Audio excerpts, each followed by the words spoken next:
Hello, everyone, and thank you for tuning in to another episode of the Mindful Constitution podcast. Tonight, I'm here with Meg, who is a functional medicine dietitian slash RD combined. She's also co-founder of Juuj Bitters, which I'm really excited to dive into.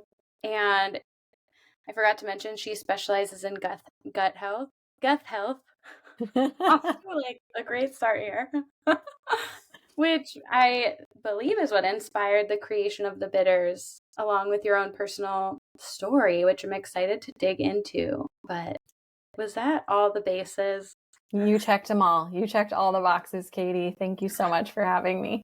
Yeah, of course. I'm so happy you're here. I know we have kind of mutual friends, and so we were united on the Instagram web. And yeah, it seems like we have a lot of similarities, and I'm excited to kind of dig into not only your educational background and experience and knowledge around gut health, because I feel like it's such an important area, but also your sober curious path, because you have your own sober curious story, which is something I can't wait to hear about. So, for starters, do you mind just sharing with us about what led you down the path of nutrition? And we were talking before, as a back side note for everyone, we were talking before we hopped on about the difference between a registered dietitian and a functional medicine diet or nutritionist or dietitian. And so we're going to dig in a little bit to that because it can get super confusing, I know. So, for starters, why nutrition? Thank you. So way back in the day, I went to school at University of Connecticut, and I definitely found an interest in health. But at the time, my version of health in college was eating Annie's mac and cheese and adding broccoli to it and being like, I'm going to have veggies before I go out to the bar drinking. And that was like, I'm putting in quotations, health to me. So my journey is just really has transformed and gone down many different pathways. But what I found was when I was in college, I got diagnosed with celiac in 2013. And so that was once I had already started the nutritional sciences program at UConn on the track to go the registered dietitian coordinated route. And pretty early on in the journey, I was led down the path of utilizing holistic remedies and kind of found that conventional medicine didn't really serve me from the get-go. I pretty much had a classic diagnosis. I went and got an endoscopy and a colonoscopy, and they biopsied the small intestine, and they basically were like, yep, you've got villi in your intestine, these finger-like projections that basically appear like a mowed lawn, which is the telltale sign of a celiac diagnostic. So they basically, I came out of the surgery, they were like, or the procedure, and they were like, you have celiac, you're a clear positive. Here's a gluten-free menu to a restaurant in town. This is a list of like gluten-free foods to eat, and you're going to get better. Like, go on your way. And so at the time, I was like super excited because after having years of things like acid reflux and constipation, kind of like symptoms that were quieted, and I was told for many years, like, you're fine. Oh, your labs look normal. You're fine. But just didn't. Gaslighting-ish? Exactly. Like, just didn't feel fine. And it's why I have a lot of compassion for clients who come to work with me now, where they're, many times used to in the conventional world being quieted. Not that all conventional docs are bad, but typically they've got a lot of, clients, and they have a huge workload, and they only have so much time. So things like gut health symptoms are harder to navigate, harder to treat. There's not just like one path. And even with celiac, where I was told that like my path was just going on a gluten-free diet and I would magically get better, that wasn't really what happened the years after. And in fact, I got a lot worse, and I went through some flare episodes, what I call like autoimmune flares, mainly triggered by what I now know, stress. And for me, there was a lot of mental and emotional stress wrapped up in the diagnosis and the time thereafter, of just the way I would talk to myself about the disease, the way I perceived other people viewed me, the way it affected my social life. And a lot of my 20s was really me treating my body poorly and almost different than the typical person who may have an eating disorder or a exercise eating disorder where they're, over exercising. Yeah, like Like orthorexia. orthorexia. The way I was treating my body was more infused by this desire to almost prove to myself that I wasn't this like weak autoimmune body. It was more like, I can do all these hard workouts and I can push myself at Barry's boot camp and I can drink a bunch of alcohol on the weekends with my friends because like I'm going to keep up. Like I don't want to have this be my reality that like my body is quote unquote weak or behind the eight ball. So it was destructive. Like a lot of my 20s was just sort of me in, numbing out in some capacity, whether it was like numbing with exercise or numbing with partying and not being conscious and then suffering behind closed doors. And I think a lot of the people in my social circle at the time weren't aware of how much I was suffering, like, kind of in the recovery states of what was going on. Everything would just hit me that much harder than my peers, it felt like.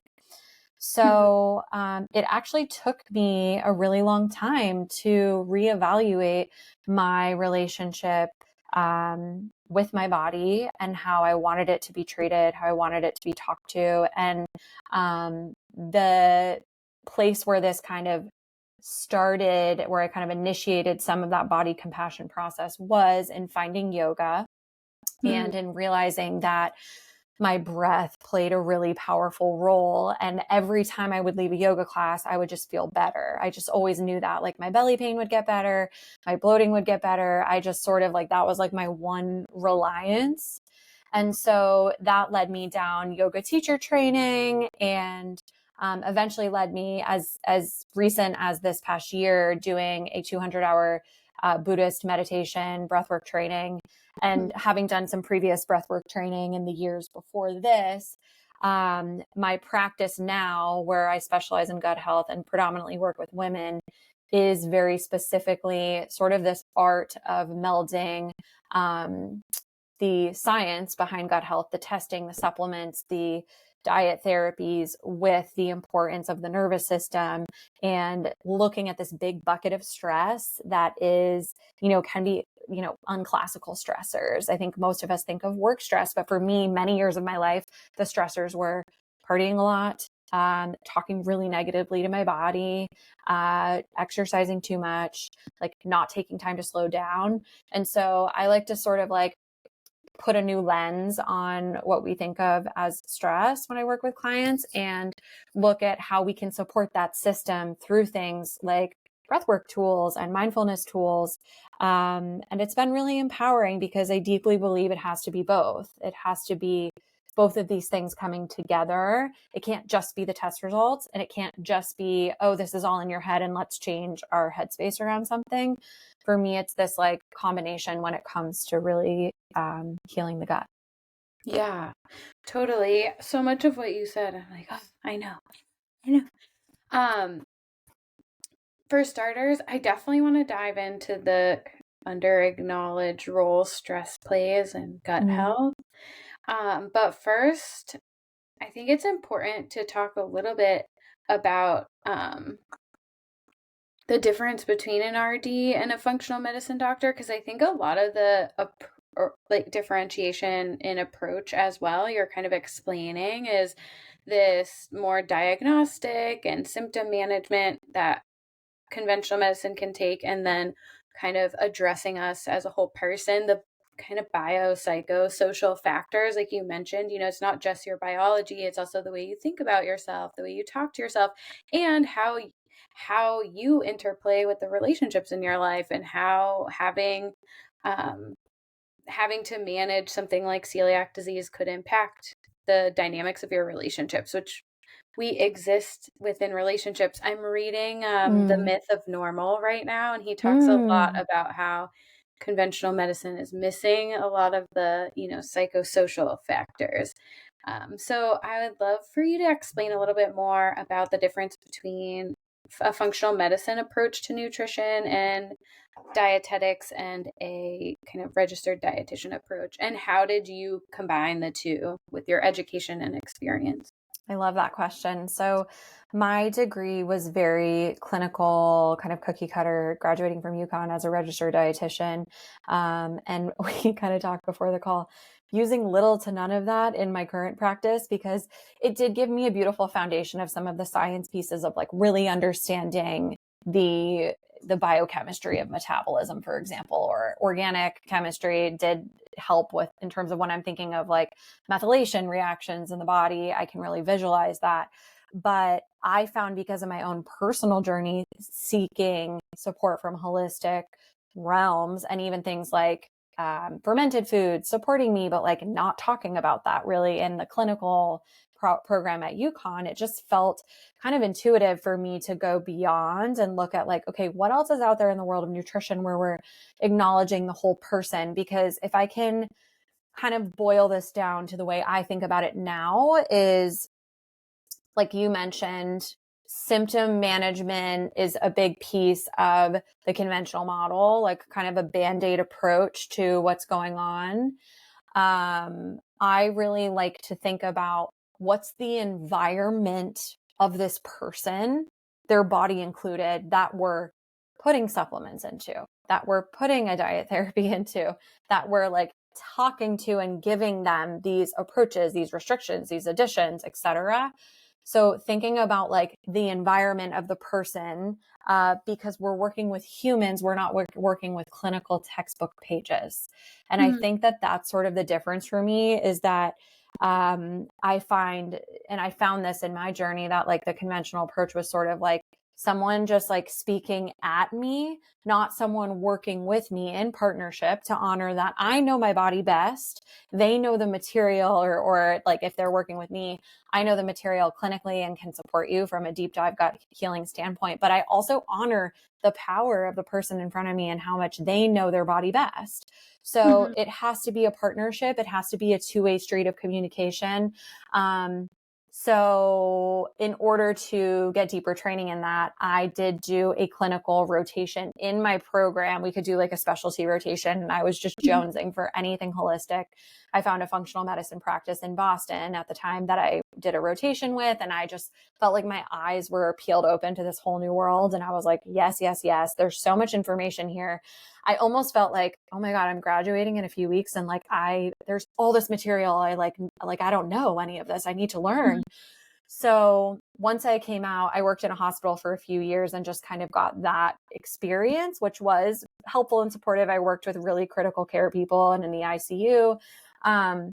But then I just always longed to be like talking about probiotics and talking about like, deeper like lifestyle support remedies for someone dealing with chronic gut issues like Crohn's or diverticulitis, which I saw in the hospital all the time.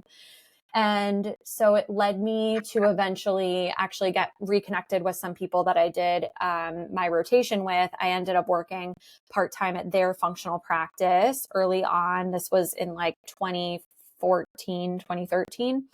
Or no, I'm sorry, 2016. And I ended up becoming their full-time like lead dietitian at a functional practice in Mm-hmm. Newton, Massachusetts for 3.5 years.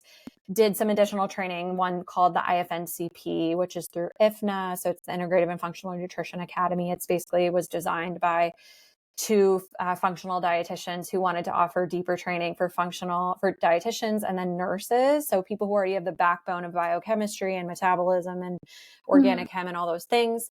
And so that was like a great broad spectrum look at functional nutrition. But I was like, I really want the GI specialty. So I did some more like one-off trainings with just like, specialists that you find once you kind of get, zoned into this field. And then I did a certification training over a period of like 6 months called CGN, which is Certified Gastroenterology Nutritionist. And that is also through a program founded by 2 dietitians, 4 dietitians to go deeper. And it's a mentorship that I'm still a part of. We meet monthly. So it's Mm-hmm. it's not like there's one track when you're trying to become functionally specialized.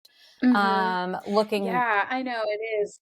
It's definitely, I feel like something that you have to almost add in as an adjunct to your Yes. existing education. It's funny too, I did my master's in functional medicine and nutrition. And then kind of like what you were saying, is like root cause healing through nutrition, but functional medicine talks about, spiritual component, the emotional component, the whole person. And so it's just funny that we have similar backgrounds. It's like it can specialize its way off into two Totally. completely different like expressions, Yes. Yes. Totally. So sort of seeking out that additional holistic approach, specializing in GI and gut health. And can you elaborate a little bit just on when you realized what an kind of impactful role stress had in your personal gut health? Yeah. There was a point where I was working with an acupuncturist. Gosh, this has got to be like over 5 years ago now. And they were just like palpating different areas of my body and doing even like a little bit of energy work. And they touched my low belly and they were like, "Oh my God, nothing is moving here. Like, do you know how to breathe?" And I was like, "What do you mean?" I was kind of being a sassafras. And I'm like, "What do you mean I'm breathing? I know how to breathe." Yeah. And they were like, "No, you don't know. You're not breathing properly. Like, this is improper breathing. This whole area is stagnant." And so that really led me down this deepening journey of relearning how to breathe, understanding the value in my breath, which I fully believe is the least used free tool that we all have. That is totally a way Mm, to like hack and hijack your nervous system for the better if you want it to be. yeah. But it also takes consistency. It's like going to the gym and training a muscle.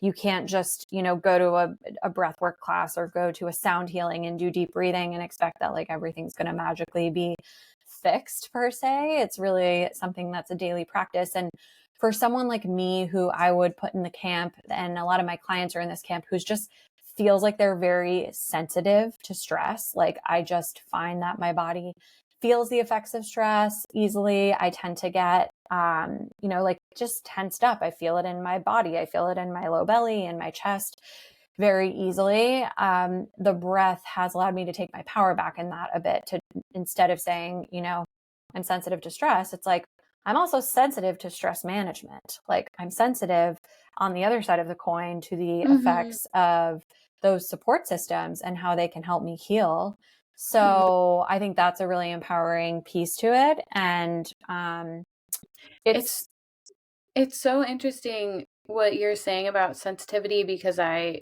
work with a lot of highly sensitive people. And I was just thinking as you were talking how that overlap in the clients we work with would be so strong, because if you're highly sensitive too, you probably are, more likely to have gut health issues if you're unaware that maybe you're highly sensitive, and you're unaware that you're easily overstimulated, and you're unaware that like you may require additional stress management. So that, and that impact of like psychological stress on gut health, even just the perception of stress. If you are like somebody who's more sensitive to stress, like just if you perceive that you are and it's having that impact on your body. And same thing with drinking, is like I feel like a lot of people who are highly sensitive don't recognize like you need to kind of use that as incentive to be more proactive with stress management and healthy coping mechanisms. So Mhm. really interesting like parallel that high sensitivity can lead to gut health issues, overindulgence issues, if we don't acknowledge and become self-aware of that character trait or quality in ourselves. Absolutely. I think it's really a component of, um, oftentimes in our society, I think many people don't like fully complete the stress cycle, where there's sometimes some people don't even recognize that they're stressed. And then there's the person who maybe does recognize and has the awareness, but to complete the cycle or like fully complete the circle, we need the dispelling of the stress in some way. Like, you look at even like primally, animalistically, like animals like shake and do things that are actually Somatic actively, practices. yeah, shifting the energy. I'm such a fan of somatics, and breath is a vehicle for that. Like, it doesn't Mhm. mean you have to go around and shake, but like for some people it's going on a mindful walk. For some people it is like laying on the floor and doing deep breathing. For some people it is breathing before meals and just being conscious of that. So it doesn't always have to be this like formal practice or a one-way track, but we do have to shift and dispel the things that where stress can kind of physically get lodged in the body in some Mhm. capacity. Yeah. So And it can be both like little things throughout our day, or it can literally be generational trauma and you've just been kind of operating in fight or flight mode for a while and you don't even really realize you're kind of existing out of a wounded state that's probably with a very hypervigilant nervous system sometimes. And so yes, trauma, everyday stressors, just again, like interpersonal things, it's like I think our society really normalizes being stressed out all the time. And in it fact, glorifies it. yeah, the climate, it's hard not to be stressed, if you're Yeah, not proactively building. And I always say that to clients too, where I'm like, managing stress is twofold. It's like, of course, acknowledging stressors in our lives and trying to minimize them to see how can we adjust these. Like we don't have to be a victim of stressors if they're things we can control. But on the other hand, how do we build stress resilience? Because I think so many of us like we don't even try to mitigate the stressors in our lives sometimes, like boundaries, like no boundaries, doing, yes, whatever. But then on top of that is this idea of like, how do we manage stress? You don't just have to wait to meditate until you're stressed out. I believe like it's a kind of practice, like you've said as well with breath work, is just this idea of like it's a muscle. You build it so that your stress resilience threshold is higher when stress arises, not as like a reactive mechanism. Because a lot of absolutely. those like practices too, breath work, meditation, just mindfulness practices, like these are subtle things that shift us when done consistently over time. And Hmm. so many people don't build them into any type of routine. Agreed. That is very well said. They should absolutely be baked into kind of a regular part of our lives because we want to be practicing them when the going is good. So that when the Mhm. going gets tough, you know Exactly. where to go, you know what's going to support you, you know what tools you have. Exactly, right. Like, and it's gonna feel like, oh, this isn't doing shit when you try to meditate when you're enraged for 5 minutes. It's like, yeah, that's not really gonna help so much. But and by the way, if you hear like a baby crying in the background, he is being tended to. I don't just leave my baby crying, yes, but sometimes he gets a little Oh. fired up with dad. So yeah, I just didn't want anyone listening to think I'm like a negligent mom or whatever. Yeah, so we talked about the stress that it had. Did you kind of even get the chance did we go off on a tangent when you were saying when you started to really realize stress played a big role in your own? Yeah, I think the main like place was that experience of laying on the acupuncture table and being Yeah, told yeah. like, okay, you're not properly breathing. And Mhm. yeah, I think up until that point, I just really didn't have acknowledgement of like how stress was playing a role, like how emotional and psychological stress was playing a role with my physical body health. Right. Yeah, totally. And it's kind of interesting when you can have those actual tangible like things you can see with your body, manifestations of stress, because Hmm. it can just be this amorphous thing. I'm stressed. What impact is that really having on me? Who knows? But when you actually start tuning into your body, even just tension and realizing Mm. how tense we are the majority of the time, and breath work really helped me to start paying attention to that, and yoga as well. I love hot yoga. Is my I think I love what you said there because with tension, a big part of my journey was like I constantly felt bloated. So I felt like I was constantly compensating by sucking my belly in. And it's something I still am very conscious of like actively relaxing that area. I think as women, favorite. especially, we're kind of trained in society to like suck that part of our body in. And that really does damage over time, especially with the pelvic floor muscles. And if you're prone to constipation and things like bloating, how it affects motility and movement of stool and food as a whole in the body if we're constantly just tensing that low belly area and sucking Mhm. in. Yeah. Yeah, structurally, how it affects us over time too. Yeah, totally makes sense. So many repercussions from chronic stress, gut Mm. health, musculoskeletal. Okay, so I want to move into a little bit about your sober curious story. Mhm. And so, oh, but before we do, no, first the cookbook, because